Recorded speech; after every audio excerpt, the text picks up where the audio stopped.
हे नाथ, शिव जी के धनुष को तोड़ने वाला आपका कोई एक दास ही होगा।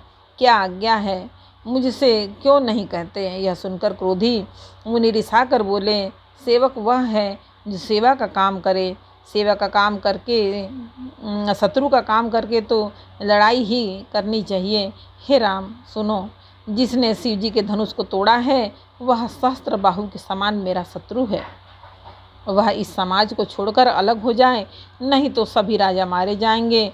मुनि के वचन सुनकर लक्ष्मण जी मुस्कुराए और परशुराम जी का अपमान करते हुए बोले, हे गोसाई, लड़कपन में हमने बहुत सी धनुहियाँ तोड़ डाली, किंतु आपने ऐसा क्रोध कभी नहीं किया। इसी धनुष पर इतनी ममता किस कारण से है? यह सुनकर भृगुवंश के ध्वजा स्वरूप परशुराम जी कुपित होकर कहने लगे, अरे राजपुत्र, काल के वश होने से तुझे बोलने में कुछ भी होश नहीं है। सारे संसार में विख्यात शिव जी का यह धनुष क्या धनुही के समान है? लक्ष्मण जी ने हंसकर कहा, हे देव सुनिए, हमारे जान में तो सभी धनुष एक से ही हैं। पुराने धनुष के तोड़ने में क्या हानि लाभ? श्री रामचंद्र जी ने तो इसे नवीन के धोखे से देखा था। श्री रामचंद्र जी ने तो इसे नवीन के धोखे से देखा था, फिर यह तो छूते ही टूट गया। इसमें श्री रघुनाथ जी का भी कोई दोष नहीं है। मुनि, आप बिना ही कारण किस लिए क्रोध करते हैं? परशुराम जी अपने फरसे की ओर देखकर बोले, अरे दुष्ट, तूने मेरा स्वभाव नहीं सुना। मैं तुझे बालक जानकर नहीं मारता हूँ। मैं तुझे बालक जानकर नहीं मारता हूँ। अरे मूर्ख, क्या तू मुझे निरा मुनि ही जानता है? मैं बाल ब्रह्मचारी और अत्यंत क्रोधी हूँ। क्षत्रिय कुल का शत्रु तो विश्व भर में विख्यात हूँ। मैं तुझे बालक जानकर नहीं मारता हूँ। अरे मूर्ख, क्या तू मुझे निरा मुनि ही जानता है? मैं बाल ब्रह्मचारी और अत्यंत क्रोधी हूँ। क्षत्रिय कुल का शत्रु तो विश्व भर में विख्यात हूँ।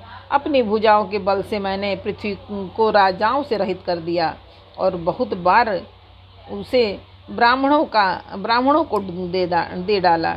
हे राजकुमार, सहस्त्रबाहु के भुजाओं को काटने वाले मेरे इस फरसे को देख। अरे राजा के बालक, तू अपने माता पिता के सोच के वश न कर। अपने माता पिता को सोच के वश न कर। मेरा फरसा बड़ा भयानक है। यह गर्भों के बच्चों का भी नाश करने वाला है। लक्ष्मण जी हंसकर कोमल वाणी से बोले, अहो मुनीश्वर, तो अपने को बड़ा भारी योद्धा समझते हैं। बार बार मुझे कुल्हाड़ी दिखाते हैं, फूंक से पहाड़ उखाड़ना चाहते हैं। यहाँ कोई कुम्हड़े की बतिया, छोटा कच्चा फल नहीं है जो तर्जनी उंगली को देखते ही मर जाती है। कुठार और धनुष बाण देखकर ही मैंने कुछ अभिमान सहित कहा था। भृगुवंशी समझकर और यज्ञोपवीत देखकर तो मैं जो कुछ आप कहते हैं उसे मैं क्रोध को रोक कर सह लेता हूँ। देवता, ब्राह्मण, भगवान के भक्त और गौ, इन पर हमारे कुल में वीरता नहीं दिखाई जाती, क्योंकि इन्हें मारने से पाप लगता है और इनसे हार जाने पर अपकीर्ति होती है। इसलिए आप मारे तो भी आप के पैर ही पड़ना चाहिए।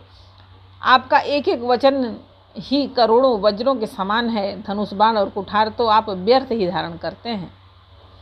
इन्हें धनुष बाण और कुठार को देखकर मैंने कुछ अनुचित कहा हो तो उसे हे धीर महामुनि क्षमा कीजिए। यह सुनकर भृगुवंश मणि परशुराम जी क्रोध के साथ गंभीर वाणी से बोले, हे विश्वामित्र सुनो, यह बालक बड़ा कुबुद्धि और कुटिल है। काल के वश होकर यह अपने कुल का घातक बन रहा है। यह सूर्यवंश रूपी पूर्णचंद्र का कलंक है। यह बिल्कुल उद्दंड, मूर्ख और निडर है। अभी क्षण भर में यह काल का ग्रास हो जाएगा।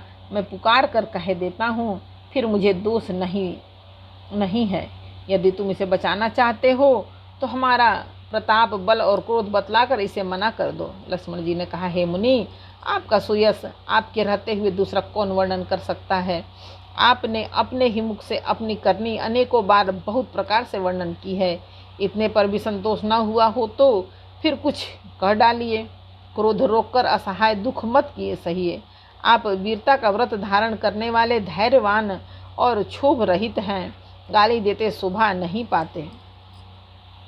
सूरवीर तो युद्ध में करनी सूरवीरता का कार्य करते हैं कहकर अपने को नहीं जनाते।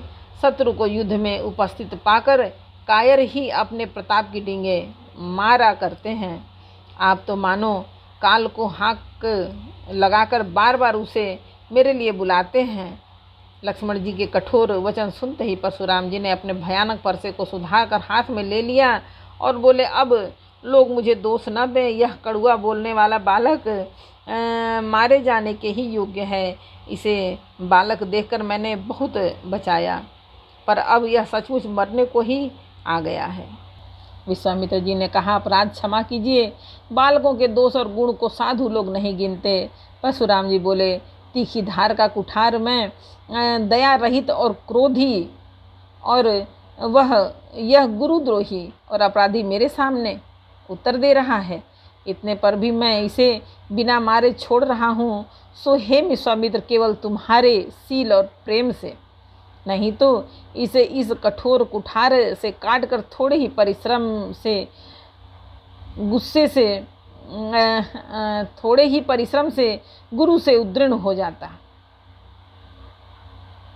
नहीं तो इसे इस कठोर कुठार से काटकर थोड़े ही परिश्रम से गुरु से उद्दीर्ण हो जाता। विश्वामित्र जी ने हृदय में हंसकर कहा, मुनि को हरा ही हरा सूझ रहा है, अर्थात सर्वत्र विजयी होने के कारण ये श्री राम लक्ष्मण को भी साधारण क्षत्रिय ही समझ रहे हैं, किंतु यह लोहमयी केवल फौलाद की बनी हुई है। खाण है, खांडा खडक हैं, ऊख की रस की खाण नहीं, ये खडग हैं, ये ऊख के रस की खाण नहीं जो मुंह में लेते ही गल जाए। खेद है, मुनि अब भी बेसमझ बने हुए हैं, इनके प्रभाव को नहीं समझ रहे हैं। एक बार बोलो रामायण मैया की जय। रामचरितमानस का बालकांड का 5वां समर्पयामि। जय श्री राम जानकी पवन पुत्र बजरंगबली भोलेनाथ माता जय। जय भगवान।